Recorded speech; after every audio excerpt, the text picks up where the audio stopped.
Hello, my name is Anthony Patch, and this is another edition of Pulse. Today is the 25th of January, 2025, and the title of this Pulse briefing is Invasive AI, Invasive Artificial Intelligence. This is a follow-on to my last Pulse presentation where we were discussing Stargate, the AI project announced by President Trump. Mayasa Sam from SoftBank, Larry Ellison from Oracle, and Sam Altman from OpenAI. Today I'd like to focus on OpenAI and some of the expectations, I'll call them, the development, how they've been developing so far, the exponential increase, the invasion of AI, the invasive AI into really all of humanity's daily activities. And this isn't meant as fear-mongering, it's more a statement of invasive AI in the sense that it is set to become prolific within our lives, that it will be virtually within everything that we interface with by way of computing. So that will be, of course, our phone, our laptops, our desktops, and so forth. So I thought I would give you a snapshot of development timelines to date and going forward.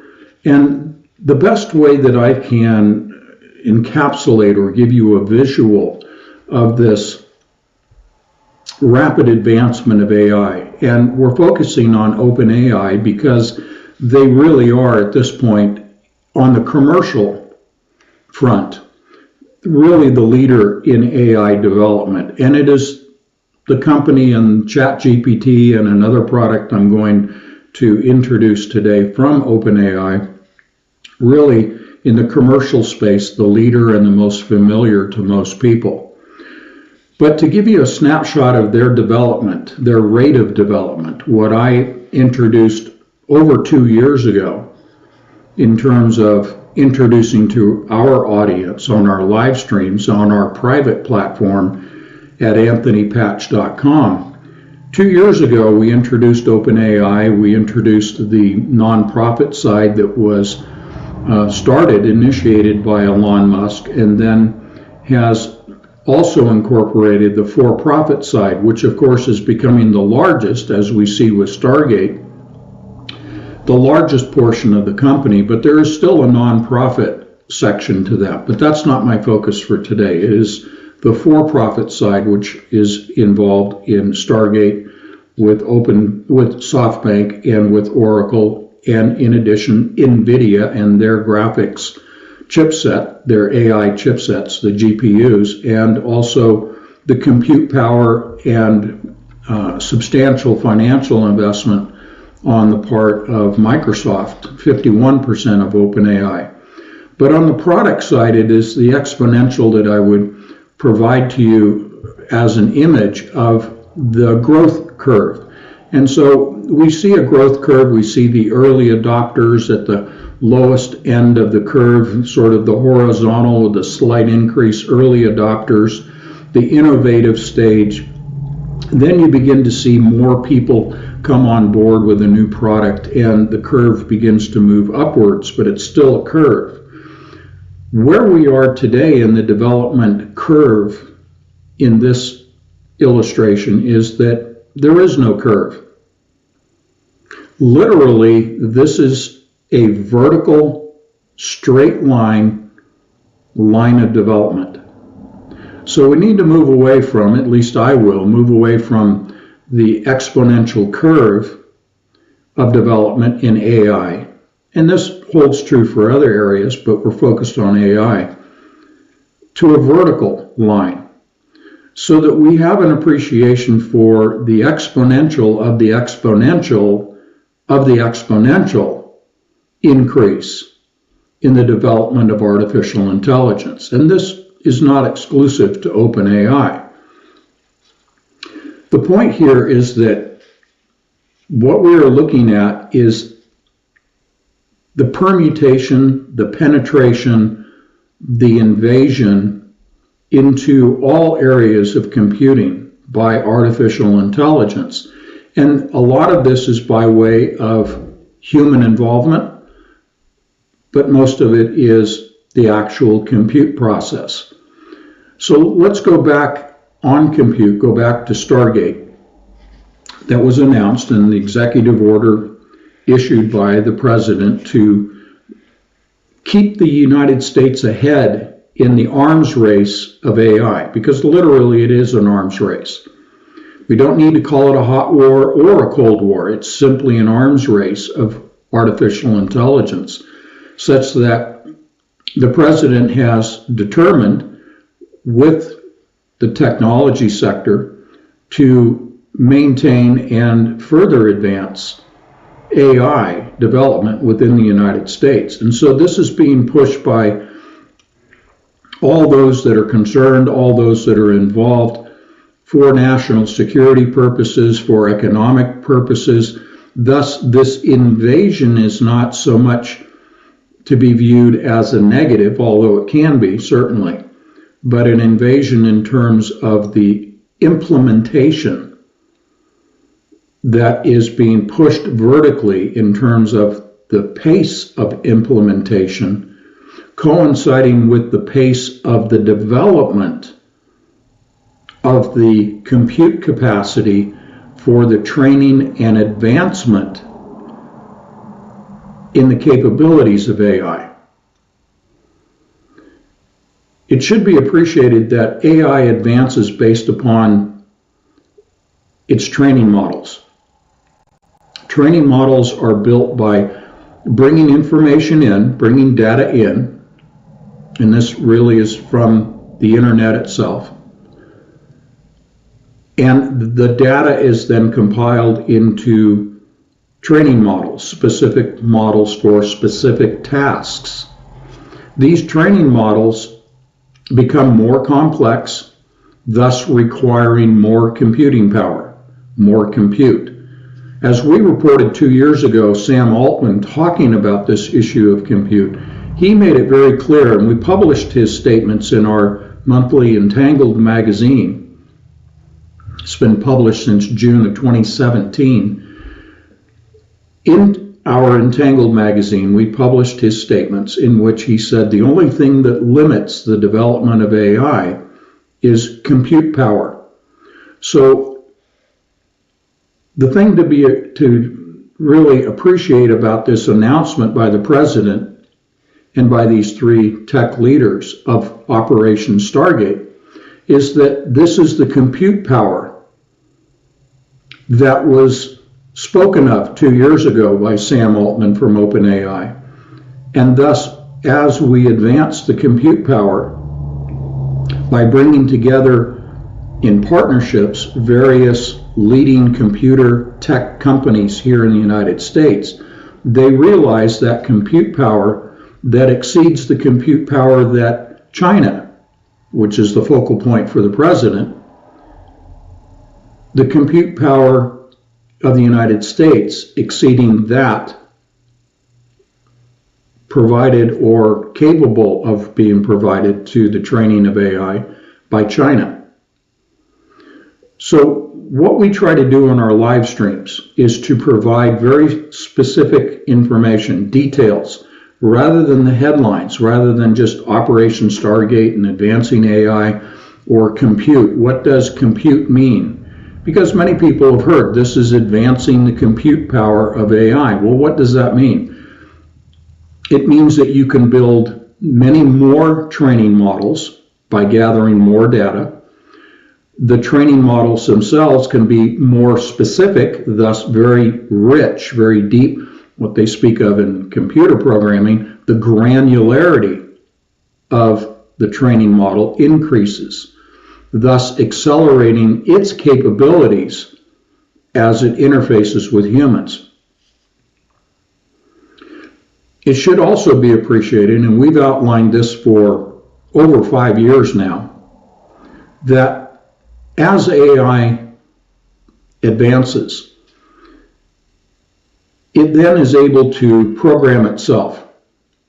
It is then able to develop its own training models. it is then able to produce new forms, what are known as daughter AI, borrowing from the graphics processing unit, the daughter board that a graphics chipset would ordinarily sit on that's connected to the motherboard. The same has been adopted in discussing AI. You have a mother AI that produces daughters, versions of itself. They are running more specific programs, but all feed back to the mother AI. And all of this is meant to develop more and more capabilities by way of greater training model capabilities that encompass a larger quantity of data. The granularity of the data is increased. All of this requires training models, granularity of data, gathering the data, producing daughter versions of the mother AI. All of this requires tremendous compute power.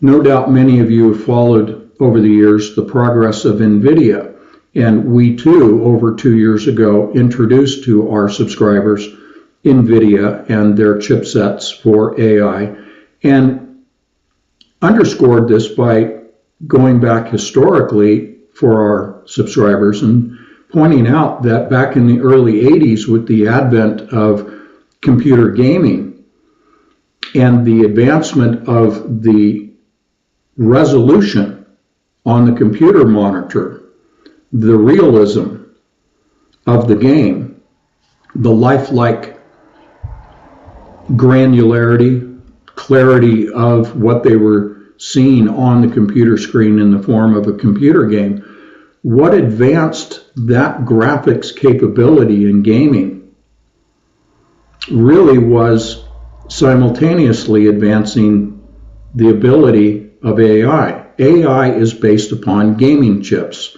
graphics chips, GPUs, whereas standard computing on a motherboard uses a CPU, a central processing unit. NVIDIA has been the leader in gaming chips all through the 80s and 90s to the present. So they are the ones that are producing the AI chips that are making use of the greater compute capacity in form of memory, central processing unit, CPUs, servers, the distribution system, the input and output capabilities, the throughput of a server farm, of a compute center. So when we hear dollar figures of over the next year, perhaps 4 years, $100 billion being invested, earmarked for Operation Stargate, and upwards of $500 billion in the near term, perhaps again out at the 4-year mark, that amount of money. But even beyond that, more of these compute centers, data centers, with some $2 trillion being invested, as the president said, from the private sector. Now, it should not be lost that this is a public-private partnership between government and the private sector, but nonetheless, tremendous amounts of money being focused on AI. Again, this is an arms race. So I want to share a little bit about this vertical exponential rate of development that is materializing as this invasion. And you can look at it from a benevolent or a malevolent perspective if you want, but nonetheless, it is the invasion into everything that has to do with computing by AI. It will be pervasive. So you're familiar with OpenAI's ChatGPT-3 product, and now their ChatGPT-4. What I'd like to introduce to you is that in terms of development timeline, ChatGPT, moving to the latest version, GPT-4, required 18 months of development time at OpenAI.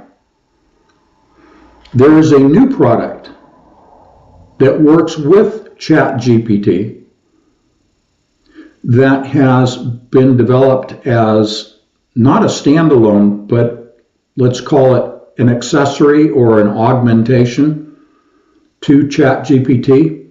This is a reasoning application. The first version was called 01. They skipped 02 because of trademark issues with another company and went to 03. But let's look at the timeline. So GPT 3 to 4 required 18 months of development. The reasoning program or application 01 to 03, which really parenthetically is the second version, took only 3 months to produce version 3 of the reasoning program. 3 months. The timeline has not been publicly announced in terms of when version 4 of this reasoning program will be made available. But if we look at 3 months for version 3, we're probably looking at something like 1 month from today for the announcement and release of version 4 of the reasoning program. Now, the example that was given by OpenAI of this reasoning program, to kind of make it tangible, is a crossword puzzle. Insofar as a human selects the very first word to be entered into the puzzle, and you choose that using your reasoning skills, knowing that in the context of a puzzle, you need to start with what I would refer to as a key solution, because from that solution, it may be the letter A or the letter O or something in that first word that you select as a solution. That then, of course, results in other words being added as answers to the puzzle questions. So it is human reasoning that is being mimicked by AI. And this goes beyond just ChatGPT giving you an answer to a question. Because the answer to the question, even at the GPT-4 level, is really drawing from a database. It's drawing from its memory banks. It's searching its databases to provide the most reasonable answer. And we've often seen that the answer in our reasoning is not always correct. It's not always accurate.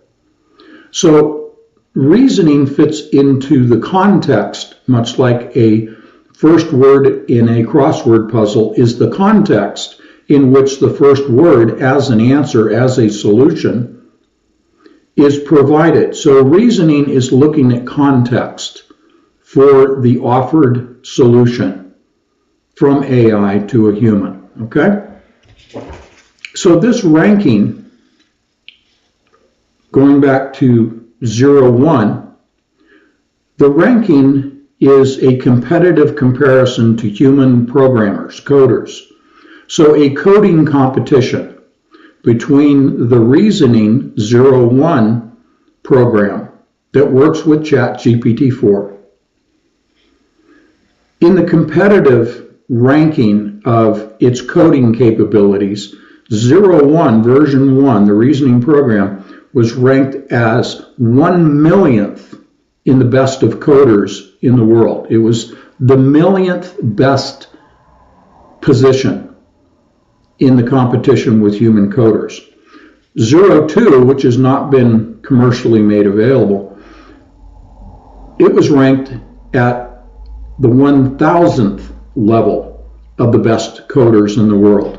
Now, with the release of 3, it is ranked at 175th of the best coders in the world.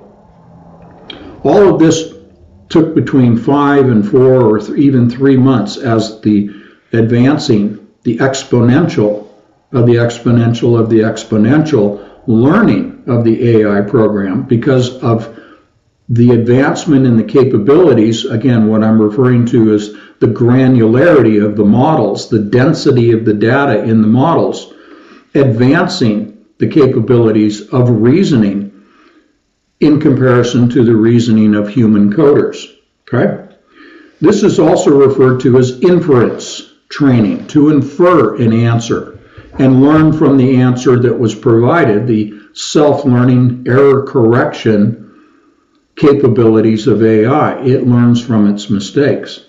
That tends to be rather linear in its iterative process. Now it's beyond just learning from its errors. It's looking at context, as I just illustrated with the crossword puzzle. It is looking at the context of thus the reasoning.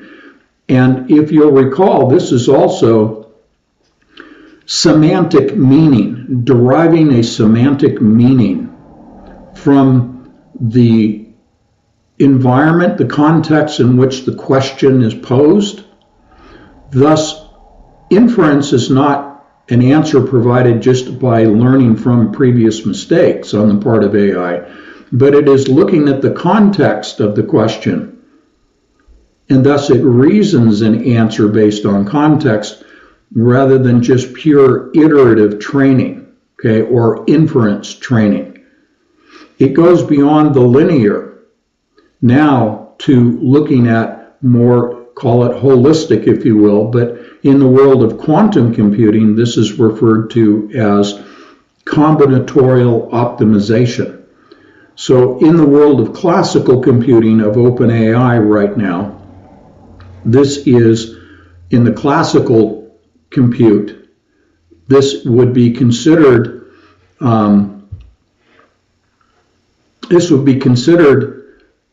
a reasoning program in the context of looking at all possible solutions simultaneously, which is leading into the world of quantum computing. Combinatorial optimization, you've heard the word optimization many, many times, but in the world of AI, think of optimization now as I'm looking at the context that consists of all possible solutions. Again, using a crossword puzzle.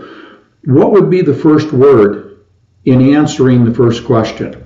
Well, let's look at all the possible answers to that first question before we offer it as a solution, because contextually, in an optimization, an optimal answer, understanding that when that answer is provided, it has a ripple effect across the crossword puzzle, because it then determines the accuracy of the subsequent answers that are provided to the subsequent questions. Okay? So we're about to hear OpenAI finally begin to bring in the discussion of quantum computing into the whole compute issue. Because I've held the position for many, many years now, probably 10 years, that the advancement of AI parallels the timeline of advancement of quantum computing. In fact, back in the mid-1990s, DARPA awarded money to researchers in quantum computing to advance it, and to bring AI development out of what was then known as the AI winter. In other words, the lack of funding and those interested in researching AI, to put money into AI research, thus kickstarting parallel timelines of development for quantum computing and AI. What really goes unspoken and should be appreciated is that there is a connection between these timelines. There is a symbiotic relationship between the development of quantum computing and the development of AI. And this really is unappreciated and goes virtually unspoken. But as AI, the compute side, advanced, it thus advanced the capabilities, the training models of AI. As those training models and capabilities of AI improved, including the improvement in the GPU chipsets for AI, that advanced the quantum processors, the QPUs of quantum computers, consisting of qubits, quantum bits. So this advanced the compute power. So you have this back and forth, And the speed at which this back and forth sharing of development is really what is behind, and really is not publicly shared, what is really behind this vertical exponential of the exponential rate of advancement of AI. It is the same vertical exponential acceleration in the abilities of quantum computing. It does not matter if you're talking about the company I consider to be the leader in quantum computing, at least on the commercial product side, is D-Wave systems.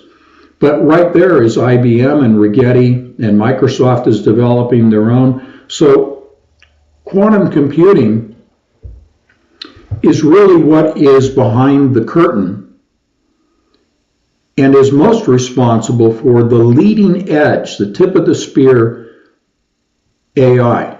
And this is where we hear the discussions of artificial general intelligence, AGI, and then super AI exceeding AGI. Bear in mind what they're talking about when they speak of AGI and super AI. That capability is brought to reality by quantum computing. So quietly off in the background, AI is advancing quantum computing and vice versa. The announcement of this Stargate, Operation Stargate compute center in Texas really involves the integration of quantum computing with classical computing, which is, of course, transistor-based. And that includes supercomputer classical computers. Now, the next thing that is coming in 2025 for AI, and again, this goes beyond just accessing ChatGPT on your phone or your laptop or whatever.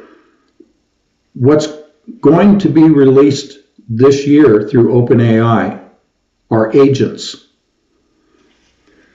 An agent is an assistant. You know, way back in the day when we were first beginning with small computers, handheld computers, and we began to see cell phones coming out integrating computers, we had PDAs, personal data assistants. Okay, Blackberries, remember those? PDAs. Well, think of these new agents as a very sophisticated PDA, personal data assistant. It's not a standalone device, it's a program within a device, within a phone. It is an agent that can perform tasks for you, routine tasks, filling out forms, processing orders, things that take a lot of time that are redundant, that humans can do, but they could be doing other things. If an agent could take over these repetitive, relatively simple in the beginning tasks to free up humans to do other things. So the year of agents is coming this year, according to OpenAI. That's in addition to the reasoning programs, 0.3 now, and ChatGPT 4 and soon ChatGPT 5. These agents will be first released in the first quarter of this year, so within a matter of a month or two. This is January 25th.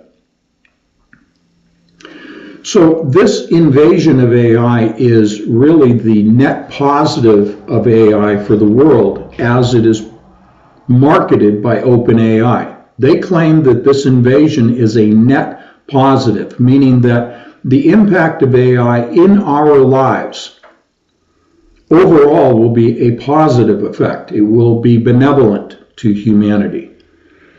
Now, in our live streams, I have shared for several years now what I consider to be the risk side, even the malevolent side of AI. And this, we have gone historically back to the ancient origins of computing. And we've published this in our Entangled magazine. Several editions over the years have been devoted to the origins of computing and now the more modern aspects of ancient computing, the origins of it, into classical computing and the advancement of quantum computing and AI. Our live streams are available 3 times a week. They run about 2 hours each live stream, 7 p.m. Eastern Time on Sunday evenings, Tuesday evenings, and Thursday evenings. We have approximately 900 live streams now in our archives.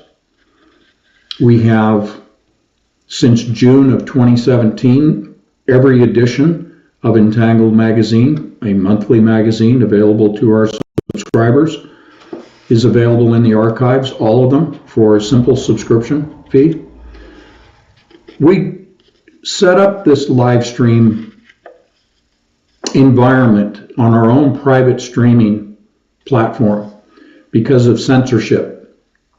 We have been heavily censored on many platforms. We are here on YouTube right now, and we abide by the community standards, and we do that because it's their platform. These are their rules. And we've sort of learned those rules over the years with now our second channel here. But that's okay. But even with the executive order from the president regarding censorship in social media and platforms like this, we still will abide by the community standards. It's not our business. We're not paying for this platform. Someone else is. So we go along with their rules. And they may change based on this executive order. And that's probably going to be beneficial to a lot of people. But we will continue with our own private streaming platform because we are able to look at subjects like I just presented to you today from a biblical perspective. And oftentimes this is where in broadcasting platforms it becomes a little difficult to speak openly when we get into the biblical and Holy Spirit aspects of understanding technology, understanding geopolitics, understanding the events of the day, even economics. We're not solely focused on science, but that's a large portion, technology, a large portion of it. And we get very deep into biotechnology, a very sensitive subject, biotechnology, and genetics. So if any of that is of any interest, just go to anthonypatch.com and you'll see our welcoming statement and you'll see what is available to you. Okay?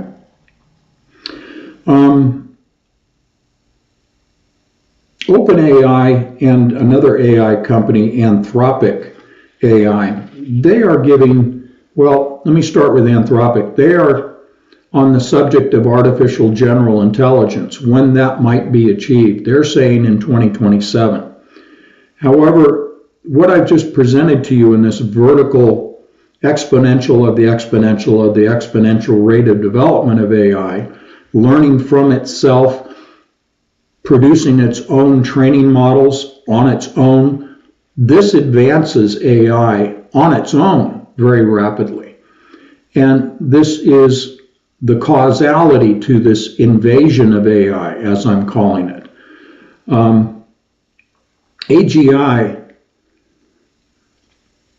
is going to be publicly released. Let me put it that way. Publicly announced much sooner.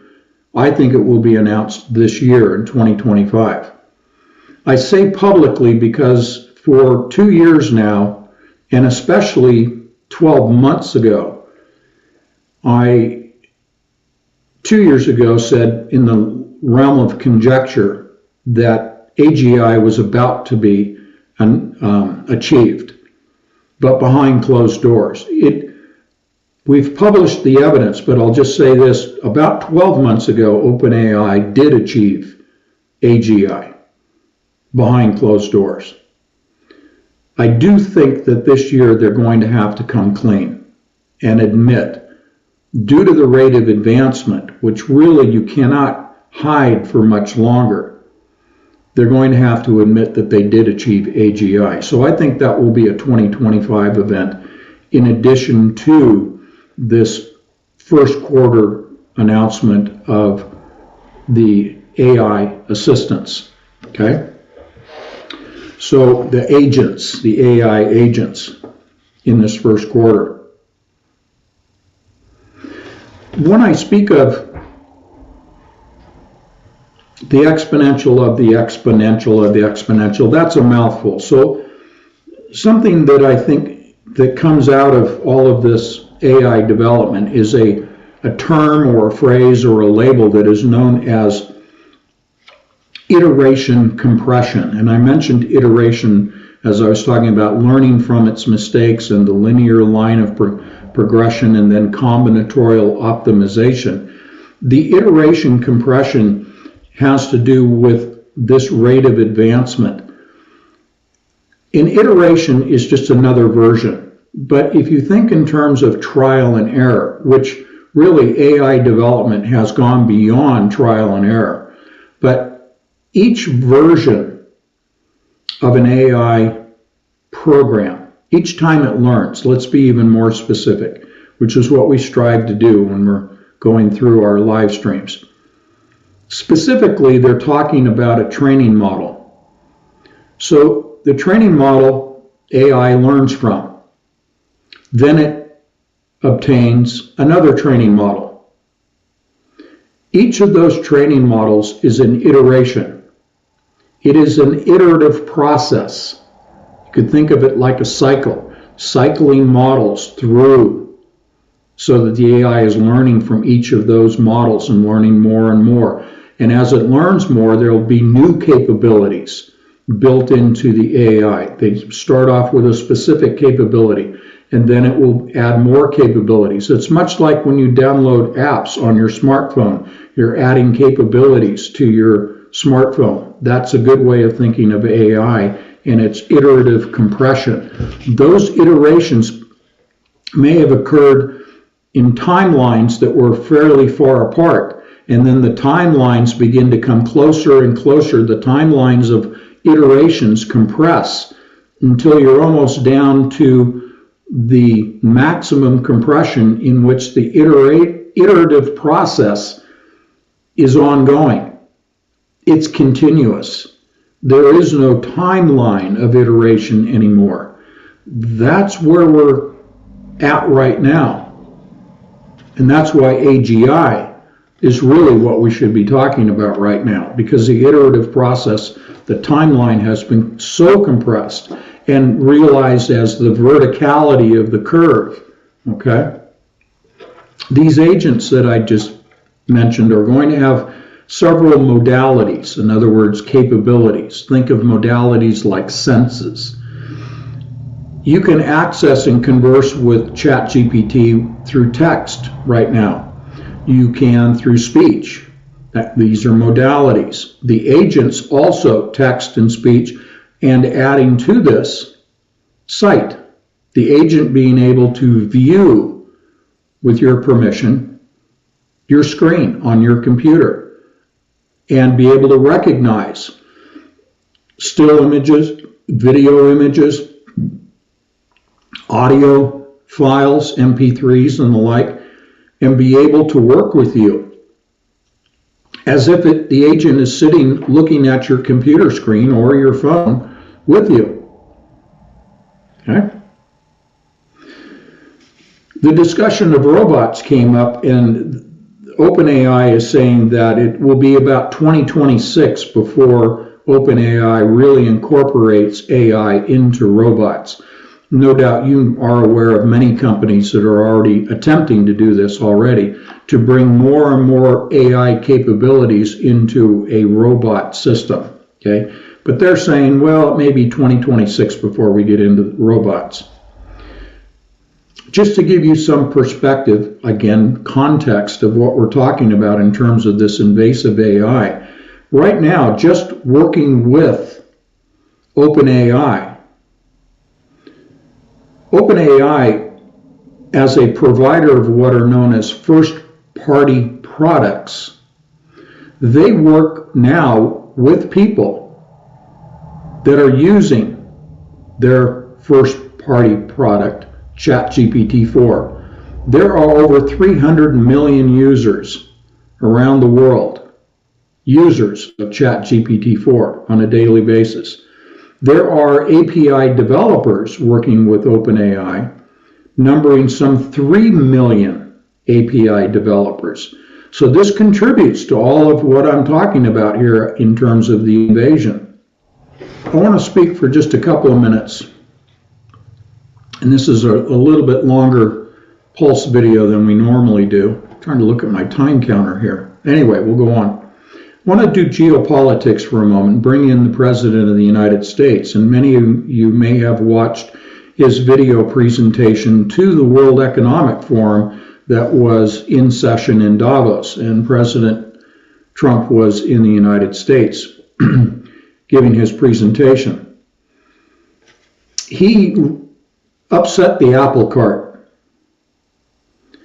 He really made it very clear to every nation on the planet that if they wanted to do business with the United States, they could either bring their manufacturing capabilities to the continental United States, or they would face tariffs on the import of their products into the United States. So he's putting them on notice. This is a very nationalist, very U.S.-centric line of thinking or announcement. Now, it may seem that this would upset other countries, the leaders of other countries, the business sectors of other countries, but it's not entirely nationalistic. It is really a statement of global impact. And I say that because the United States, by way of the sheer volume and dollar figure of trade that occurs with the United States, domestically and abroad, doing business with the United States in a dollar figure, the United States is the largest market on the planet. You might think China or India or even Russia would be the largest market, but you have to think in terms of the dollars in trade, the valuation of trade, the valuation of the marketplace in dollar figures. Now you can put that in other sovereign currencies as figures, if you will, but we'll base it in dollars. Thus, because the United States is, by value, the largest market on the planet, what is good for the United States is good for the rest of the world. Because I want to provide for you what is the largest problem for the entire global population and therefore global marketplace, global economy. Whether you're talking BRICS or you're talking about the forthcoming North American Union, consisting of Greenland, Canada, the United States, Mexico, and Panama. The reason the president's been talking about this is the counter to BRICS. Make no mistake about it, this is the counter to BRICS. But in brief, what I'm saying is the largest problem for the global population is debt, sovereign debt, national debt, sovereign debt, individual country debt. The United States has been for many years the largest debtor nation on the planet, exceeding even China. That's reflected in our bond market, in our treasury notes. The largest market on the planet is the debt market. Selling of debt, trading of debt instruments, not only U.S. debt, but sovereign debt of all countries, makes up the largest market on the planet. Therefore, the largest problem on the planet is global debt. What the president is really saying is the solution to global debt, he's saying this to WEF members, participants, the solution to global debt is reinvigorating and investing in the U.S. economy, the U.S. marketplace. Bring your manufacturing to the United States, and your company and your sovereign countries will benefit by the boost in the U.S. national economy. As the GDP goes up, as the standard of living goes up, as the manufacturing capabilities of the United States increases, so too does the rest of the world benefit. That's what he was saying. Okay? I'm adding to it, but that's what he was saying. What is the primary motivating factor for the improvement in the U.S. economy? If debt is the big problem, what's the solution? Trump already said it with Ma, Ellison, and Altman. It is AI. This is why you're seeing $100 billion and soon $500 billion and then eventually $2 trillion invested in Operation Stargate. And there will be multiple locations of these Stargates in the United States. So initially, the participants at Davos in the WEF may have taken umbrage with his statements, may have seen this as an attack by the president, as a threat in the form of tariffs, when in fact what he was actually saying to those that were understanding his words and the meaning of his statements was that here's the opportunity for your companies to grow, for your sovereign debt of your individual countries to be not just serviced but reduced.